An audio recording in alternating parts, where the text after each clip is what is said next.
Britain has gone full net zero, net zany. They've got solar panels everywhere, all their farmland, solar panels, but they're trying to dim the sun at the same time as relying on solar panels. Do you think there might be any future problems down the track? I don't think they've thought this through, Rowan. And you know where those solar panels come from? Yes. Often from slave labour camps run in China, where the poor Uyghurs are forced to work in slave labour conditions. So at least there has been some acknowledgement of that, and those panels, they've vowed to stop using them. The British Labour government has said, "Oh, we're going to not use the Uyghur ones." I mean, how they can tell? Well, I mean, China would never cheat. China would never say, "No, these are from that factory." And by the way, Rowan and Rita, I just want to make this clear as Chinese warships circle the nation that Chinese labour standards are among the highest in the world. Their workers are treated phenomenally well. They aren't put in army barracks with guards surrounding them. They aren't paid 35 cents a day.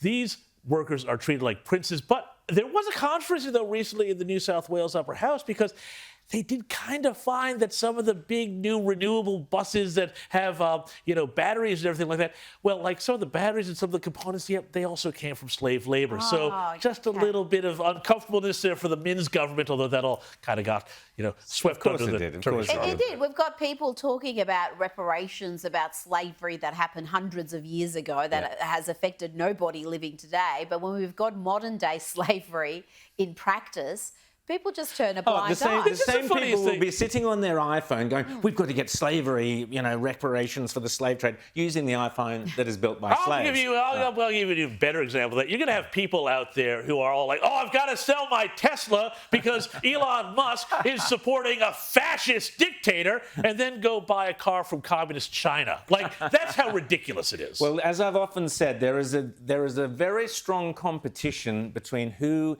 is the zaniest and dopiest of all the net zero ministers around the world. It's a tough call between Ed Miliband in Britain, and obviously Chris Bowen is way ahead in most people's minds. But Ed Miliband is trying to catch up to be as dopey as Chris Bowen. Have a listen to Ed Miliband when it was they have a 78% tax on energy.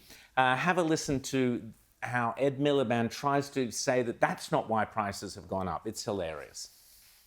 You can't flatly deny my point. I am denying your point when it comes to the question of these internationally set prices. That's the point I'm making. If you lowered the tax of 78% on energy companies to the regular... On oil and gas companies, it wouldn't make a difference to the price. In fact... Yes, it would. I'm afraid it wouldn't because the point is that the price is set internationally.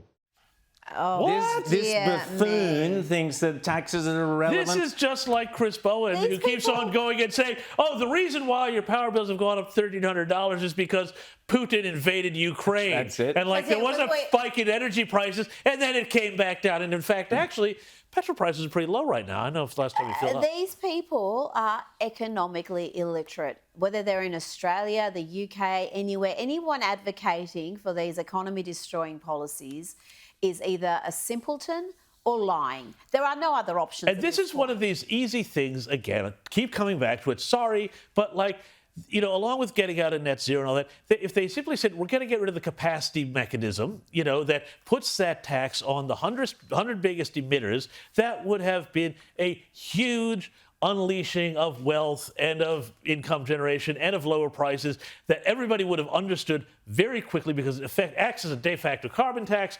Get rid of that. Watch the economy grow. It's very simple.